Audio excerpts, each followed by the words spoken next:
He walked in like he owned the world, shouting orders, shaming a humble waitress in front of a packed room. But she didn't flinch. With just one sentence, she turned the entire restaurant, turned his ego upside down. For more unforgettable moments like this, don't forget to subscribe to Simply Stories. The evening air inside the five-star restaurant was thick with perfume, polished silverware clinking against porcelain, and the soft hum of polite conversation. Elegant chandeliers cast a golden glow across the room where the city's elite dined in tailored suits and glittering gowns. Every table had been reserved weeks in advance. Staff moved like clockwork, measured, graceful, trained to be invisible unless summoned. But that delicate rhythm shattered the moment he walked in. The doors burst open as the billionaire strode through them, trailed by two sharply dressed assistants who looked as tense as the air he carried with him. He didn't wait to be greeted. He didn't offer a glance to the hostess who approached with a rehearsed smile. Instead, he waved her off like a fly and barked, "Clear that table now." He jabbed a finger toward the center of the restaurant where a young couple had just been seated. The couple, stunned, looked around, unsure what was happening. A manager stepped in quietly, whispering something to the billionaire, likely reminding him of reservation policy. The billionaire's response was loud enough for every diner to hear. "Do I look like someone who waits?" he said, laughing to himself. "You're lucky I even eat in this place." The table was cleared. The couple was politely relocated. The man sat down like a king at a throne, throwing his coat onto a nearby chair, as if he owned the building. Moments later, a black waitress, calm and composed, approached his table with the menu in hand. She greeted him with a professional tone and a subtle smile. Clearly seasoned in dealing with all types of customers, he didn't even look up at her. "Water? Cold? No ice." "In a clean glass this time," he barked. She nodded and stepped away. By the time she returned, he had already started complaining to one of his assistants. "The lighting here is awful. It makes everything look cheap. Look at that wall, beige. Who decorates with beige anymore?" She placed the water gently on the table. "Would you like a few moments with the menu, sir?" he scoffed. "What I'd like is for you to speak proper English when you're at my table. This isn't a bus stop." The words were sharp, cruel, designed to humiliate. His voice was loud enough for at least 4 nearby tables to hear. The soft murmur of conversation began to fade as heads turned. Some diners looked away, others exchanged glances of discomfort. Still, the waitress didn't flinch. She nodded politely and said, "Of course, sir." Before walking away, when she returned a few minutes later, he was already tapping his finger on the table in irritation. "Do you people even understand what service means?" he said, glaring at her. "Back in my day, waitstaff had standards, uniforms that fit. Manners. What's with this place now?" Lowering the bar to make quotas, she didn't respond. She didn't defend herself. She stood straight, professional as ever. The silence around the room had grown noticeable. Conversations were cut short. A group of businessmen at a corner table stopped mid-laugh to observe. The tension in the air tightened. The billionaire grabbed the menu, stared at it for a moment, then threw it down dramatically onto the floor. "Pick that up," he ordered, leaning back in his chair with a smirk. "That's what you're here for, right? Service?" Without saying a word, she knelt down and picked up the menu. Her hands moved steadily, her expression unreadable. But as she stood back up and handed the menu to him, her eyes met his on for a moment. Her silence spoke louder than any outburst could. There was no fear in her gaze, no apology, just a quiet, unshakable strength that flickered through the growing silence in the room. He looked away first. A woman dining nearby whispered something to her partner. Another diner took out their phone, pretending to check a message, but clearly pointing the camera toward the table. A child at the next table leaned toward their parent and asked, "Why is that man so mean?" Still, the waitress said nothing. She simply placed a cloth napkin at the corner of the table and stood tall, waiting patiently for his order. The billionaire glanced around, suddenly aware that all eyes were on him. But instead of backing down, he leaned forward and said, loud enough for the room to hear, "You're lucky to even have a job, you know? I've donated more to people like you than you'll ever make in your life." She blinked once. No reaction. No shift in her stance. No emotion betrayed her face. She waited for him to finish. And though her lips didn't move yet, the room could feel something building. Something calm, measured, unavoidable. The billionaire returned to his drink, acting as if he'd won something. But the atmosphere had changed. The staff watched from behind polished counters. Diners sat quietly, unsure of what would happen next. The power in the room had shifted, even if he didn't see it yet. And then, she took one small step forward. Something in her posture signaled that the silence was about to break. The billionaire leaned back in his chair, casually pulling out his phone and placing it on speaker for everyone nearby to hear. His voice, already loud, seemed to grow bolder when he was performing for an audience. "Yeah, I closed that deal this morning. Fired half their staff before lunch," he said with a satisfied chuckle. "They should be grateful, most of them. We're dead weight anyway." Laughter echoed across the marble walls, unsettlingly loud in a room that had grown far too quiet. At the far end of the dining area, waitstaff exchanged wary glances.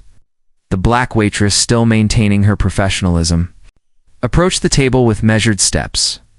The moment he saw her, he snapped his fingers sharply and gestured like he was calling a dog. "Took you long enough?" he scoffed. "What are you doing back there, baking the food yourself?" She kept her voice steady. "Sir, I apologize. There's a large party ahead of your order, so the kitchen..." He cut her off mid-sentence, waving his hand like she was an annoying sound. "I didn't ask for an excuse. I asked for food. And maybe, just maybe, a little urgency from someone lucky enough to have a job in this economy." She opened her mouth to speak, then closed it again. Her jaw tensed for a brief second before she nodded once and turned away. Behind her, the billionaire went right back to his call. "You know what the problem is?" he said to the person on the other end, clearly intending for others to hear. "It's many people with nothing to offer, thinking the world owes them. I've donated millions to causes like hers. Millions. And look how they repay you." Nearby, a fork clinked against a plate. A glass was set down, a little too loudly. A man in a gray blazer whispered something to his wife without taking his eyes off the table.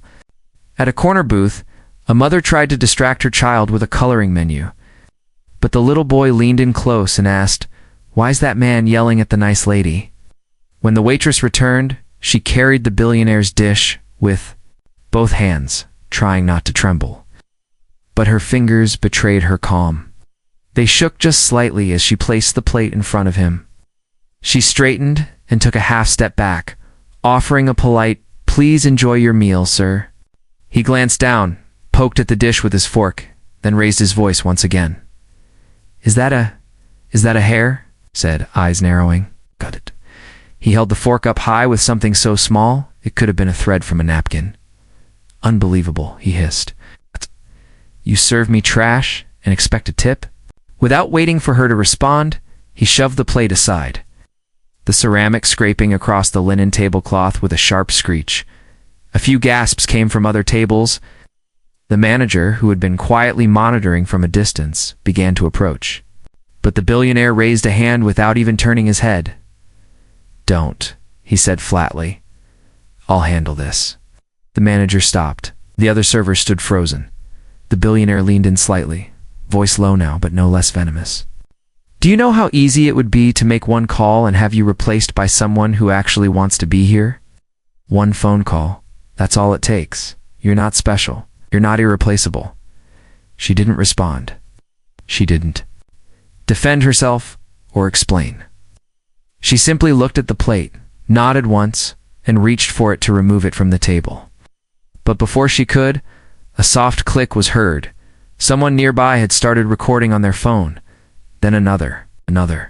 In moments, 3 or 4 phones were pointed subtly at the table, capturing every word, every movement. She noticed, but didn't flinch. The billionaire, still basking in his perceived control, hadn't yet realized that the audience he'd been performing for was no longer on his side. Even the servers in the background were watching now, standing still, unsure whether to intervene or stay out of the way. She placed her hands gently at her sides, let out a quiet breath, and lifted her head fully. Her shoulders squared, her back straightened. She looked him directly in the eyes, not with anger, not with fear, but with something sharper, something deeper. And then, with perfect calm and clarity, she spoke. Her voice didn't rise above a natural tone. She didn't raise her hand or change her expression. The sentence she said cut through the room like a blade through silence. "You yell at people you think won't fight back," she said softly, "but I've met men like you before, and they always crumble when someone does." The entire restaurant froze. The clink of silverware stopped. The hum of voices died. Even the children stopped moving. The words echoed, not because of volume, but because of their undeniable truth. The billionaire blinked. His jaw clenched. For the first time all evening, he didn't have something to say. His mouth opened slightly, but no sound came out. And still, she didn't break eye contact. She didn't gloat. She didn't smirk. She simply stood there, steady as stone, watching the man shrink in front of her. And around them, the silence. Stretched heavy, stunned, waiting for whatever came next. The sentence hung in the air like a quiet thunderclap. No yelling, no dramatics, just a calm, confident truth spoken without hesitation. It wasn't meant to humiliate. It wasn't cruel. It simply was. And it hit like nothing else that night had. "You yell at people you think can't fight back," she had said. "But I know men like you break the moment someone does." The sound in the room disappeared entirely, as though the restaurant itself were holding its breath. Forks hovered mid-air. Conversations stopped mid-sentence. Even the servers behind the bar froze. In that instant, the balance of power in the room tilted on its axis. The man who had stormed in like a king now sat very, very still. His face changed. Slowly, it didn't twist into rage or indignation. Instead, it turned red deep, uncomfortable, unmissable. It's not from fury, but from something far more devastating. Shock, embarrassment, maybe even shame. The confident, entitled smirk he'd worn all evening was gone. For the first time since entering, he didn't know what to do. His mouth opened slightly, searching for words that wouldn't come. He blinked, looked around, as if hoping the room would still be on his side, but it wasn't. From the corner of the room, a woman in a crisp navy suit lowered her glass and said clearly, "Well said." Her voice was firm, not loud, but it sliced through the quiet like a knife through butter. Another man, seated beside his teenage daughter, gave the waitress a small nod. Across the room, a younger couple who had been quietly filming put their phones down and simply watched, no longer documenting a scene, but witnessing a shift. The billionaire tried to rally. He cleared his throat, sat up straighter, and let out a forced laugh. "Cute," he said, reaching for a glass that wasn't there. "Real cute. You think that's enough too?" But before he could finish, the manager approached from the side, calm and measured, not angry but resolute. "Sir," he said gently but firmly, "we ask that all guests treat our staff with basic respect. If you're unable to lower your voice and conduct yourself appropriately, I'm going to have to ask you to leave." The billionaire turned sharply. "You're what? Do you have any idea who I am?" The manager didn't blink. "We do. We also know exactly who we are." "You can't be serious," the man spat, voice rising again. "Think this is how you treat your best-paying customers? I could buy this place tomorrow." The manager's reply was quiet, almost conversational. "Then you'd have to. Buy every person's dignity too, and that's not for sale." The words landed harder than any argument could have. The billionaire looked around, desperate for backup, but the room had turned cold around him. No one Would meet his eye. Even the assistant standing near the entrance suddenly found something interesting on the floor. The energy that once surrounded him, the arrogance, the dominance was gone. All that remained was a man alone at a table no longer reserved for him. With a scoff of disbelief, he stood up sharply, knocking the chair back with a loud scrape. He reached into his coat, pulled out a wad of cash, and tossed it dramatically into the air. "Here, for your trouble," he muttered, "the bills." Fluttering down around the waitress's feet. "Consider it a tip for the performance." No one moved. The money hit the floor in a soft, scattered mess. But the waitress didn't even glance down. She didn't bend. She didn't thank him. She simply turned and walked away, back to Ward. The kitchen, as if the moment had already passed. Aus. She carried no pride in her step, no triumph, Aus. just strength. The man paused for half a second longer, standing alone in the center of the restaurant he had once believed was beneath him. Then he turned and walked out, slamming the glass door behind him without another word. No one followed. The moment he left, the room slowly exhaled. Quiet conversations resumed. Some people looked toward the door, then back to their tables. Others looked at the money still lying untouched on the floor, but the staff didn't rush to pick it up. The manager simply nodded to a busboy who came and carefully collected the bills, folding them without a word and placing them out of sight. At the back of the restaurant, the waitress reappeared. She carried a tray for a different table, moving with the same calm, precise grace she'd shown all night. No smile, no tears, just composure. She placed drinks, checked on orders, nodded to a guest who thanked her. A woman in the corner booth caught her eye and mouthed, "Thank you." The waitress nodded once in reply. The moment hadn't made her a hero, hadn't made her rich or famous or even victorious in the traditional sense. But it had made something else crystal clear to everyone in the room. Strength isn't always loud. Sometimes it's quiet, still, unshakable. And in that silence, real power speaks. By morning, the video had already reached 1 million views. What had begun as a dinner service in a quiet corner of the city had become a national conversation. On every platform, Twitter, Instagram, TikTok, YouTube clips of the moment she stood up straight and calmly spoke that one piercing sentence were spreading like wildfire. You yell at people you think can't fight back, but I know men like you break the moment someone does. It had been said without aggression, without drama, and yet the internet couldn't stop talking about it. They called it the sentence heard around the world. Comment sections overflowed with admiration. She didn't flinch, one user wrote. That was pure elegance under pressure. Another said, she didn't humiliate him, he did that all by himself. Thousands of users stitched the video into their own content, reacting in real time, analyzing her body language, replaying her words. Teachers, therapists, activists, and everyday people alike were drawn to what she represented. Not just calm in the face of chaos, but quiet power in the face of cruelty. The billionaire, once so confident and untouchable, became the punchline of every trending meme. His PR team rushed to respond, releasing a carefully worded statement. It claimed he was under stress from a recent personal loss, that his words were taken out of context, and that he had the utmost respect for service workers. But the internet wasn't buying it. The attempt to save face only made things worse. Users quickly dug up past interviews where he had spoken condescendingly about workers and bragged about layoffs. Old quotes resurfaced.